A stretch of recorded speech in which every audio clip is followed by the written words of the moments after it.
Hivi umewahi kumwona bibi harusi akiwa amevaa shera jeupe lakini ni chafu? Linanuka, msikilizaji, linanuka. Mfano wa panya aliyefia kwenye chemba ya chumba chako. Hujawahi kumwona? Sasa leo nitakusimulia kisa cha binti Neema na shela lake lililofanya watu wote ndani ya kanisa wazibe pua zao na kukatisha vigelegele na shangwe zilizokuwa zikiendelea. Langu jina ni Yotham Lucas na hii ni Shalom Simulizi. Ukimaliza kuisikiliza, usisahau kucomment, kulike, vile kusubscribe. Ukifanya hivyo utanipa nguvu na hamasa ya kuendelea kutunga simulizi zingine kali za kusisimua na kuvutia zaidi ya hii. Sasa twende kazi. Jina alilopatiwa na wazazi wake Neema, jina alilojipatia mwenyewe, alijiita Nei. Likawa maarufu, likaenea, likatapakaa. Ukubwa wa jina lake ulienea siku hadi siku kutokana na kazi yake anayoifanya, kazi ya kupamba maharusi, kazi ya kuwasuka maharusi na kazi ya kusuka wateja wa kawaida. Saluni yake kubwa yenye bango lililoandikwa Nei Beauty Salon. Saluni yake ilifanya kazi masaa 24. Wateja walimiminika kila dakika, kila sekunde. Wateja walipishana kwenye viti vya saluni yake. Alikuwa na wafanyakazi wa asubuhi mpaka jioni na alikuwa na wafanyakazi wa jioni mpaka asubuhi. Neema hakuwa mwanamke anayemtegemea mwanaume katika kutatua changamoto zake. Asilimia kubwa ya changamoto alizokutana nazo, Neema alikomaa nazo mwenyewe. Mr. Jackson, mchumba wake, alithibitisha hilo kwa kinywa chake.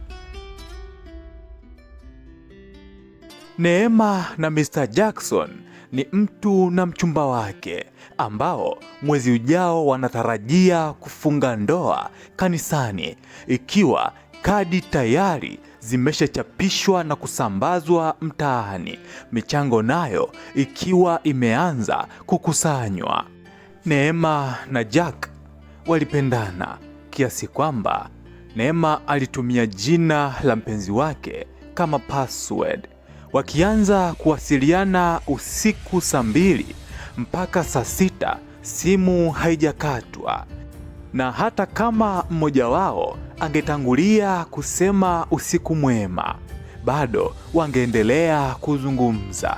Walizungumza bila kikomo.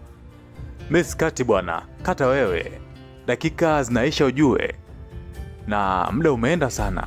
Ni saa 6 sasa hivi, inaelekea saa 7. Saa 8 usiku itatukuta hapa. Bado tunaendelea kuzungumza tu mpenzi wangu. Mimi nakuomba ulale bwana, upumzike. Unajua kesho asubuhi saloni yako inabidi ukaisimamie. Na pia mimi kuna mambo mengi sana kesho asubuhi alfajiri inabidi nikayafuatilie. Sasa tukitumia muda mwingi kuzungumza hapa, nitajikuta nachelewa kwenye mishemishe zangu mpenzi. Fanya hivyo basi. Nakuomba nielewe. Tulale, tupumzike. Kesho nayo siku tutaongea tu. Mbona kwa hivyo? Au basi kata simu tuchat, afu tukimaliza kuchat tulale. Mr. Jackson alizungumza kwa sauti ya utulivu iliyojaa mahaba ndani yake. Upendo wao haukupimika wala kushikika, mithili ya upendo wa ngoswe kwa mazoea. Kuna wakati Mr. Jackson alitamani kuacha shughuli zake ili tu awe karibu na binti Neema. Huu ni upendo wa ajabu kiasi gani? Msikilizaji, kama ambavyo tukio la kuoa ama kuolewa huacha mikwaruzo kwenye baadhi ya mioyo za watu, ndivyo ilivyo kwa Neema. Aliacha mikwaruzo kwa vijana baadhi. Hata Mr. Jackson naye baadhi ya wasichana aliwaumiza kwa kutangaza uchumba na ndoa. Waliumia wakakwaruzika mioyoni mwao. Najua unafahamu na maanisha kitu gani. Kabla ya Bwana Jackson na binti Neema kutangaza uchumba, walikuwa na mahusiano ya kando kando. Sasa yakaanza kuwasumbua. Binti Neema alipokea message kwa maex zake wakimlalamikia uamuzi aliochukua. Bwana Jackson maex zake wote akawa block. Hakutaka usumbufu hata kidogo. Uamuzi aliochukua ulitoka moyoni. Na hata binti Neema naye uamuzi aliochukua haukutoka tu kwenye kinywa, bali moyoni moja kwa moja. Siku ya ndoa ikawadia. Jumapili tulivu. Alfajiri na mapema, ndege wa asubuhi walimwamsha Neema mapema kabisa. Gari litakalotumika kubebea maharusi likamfuata moja kwa moja, black kubwa, mpaka saluni kwake. Neema akaanza kupambwa. Ule ulembo wake wa asili ukajidhihirisha kwenye kioo kabla ya kuanza kulembwa.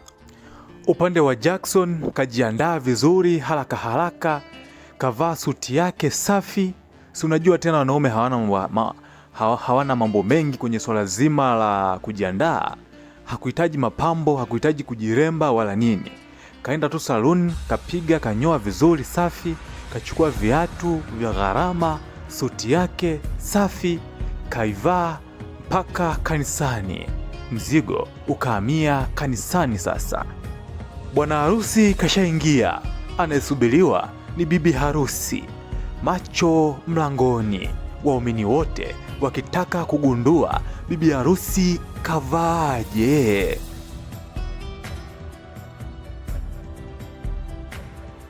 Mshereheshaji akiendelea kusherehesha tukio zima, gari lililotumika kumbeba bibi harusi likapiga honi mlangoni.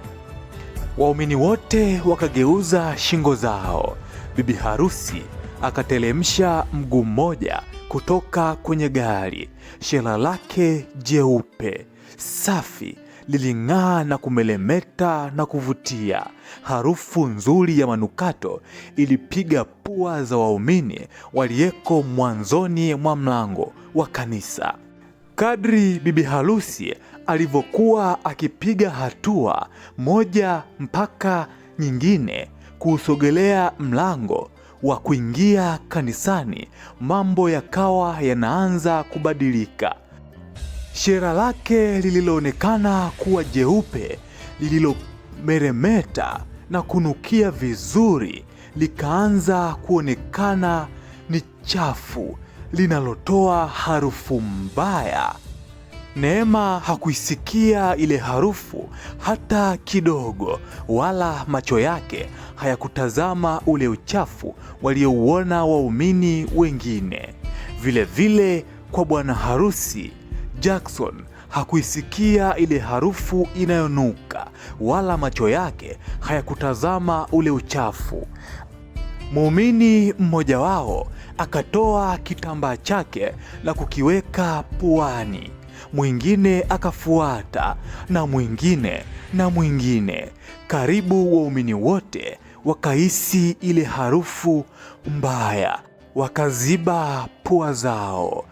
Mchungaji aliyekuwa akifungisha ndoa naye harufu ilimpata, lakini kwa ule ustadi na kulinda heshima yake alijifanya kama hakuna kitu alichogundua.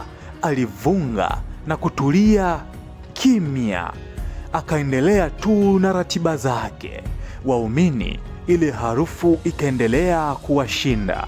Mmoja mmoja kama kawaida akaanza kutoka, na mwingine akatoka, na mwingine akatoka. Mwishowe wakabaki watu wachache tu, ndugu wa upande wa mwanaume na ndugu wa upande wa mwanamke. hasa baba na mama, wajomba na mashangazi. Harufu iliwazidi, wakatoka nje ya kanisa. Mawifi walikuwa watu wa kwanza kabisa kutoka kanisani, wakilalamika kaka yao anaoa mwanamke mchafu, anayenuka, asiyejua hata kuoga. Kanisa likabaki jeupe. Baba na mama, upande wa mwanamke na upande wa mwanaume, wakashuhudia ndoa ya watoto wao, licha ya kwamba harufu haikukata.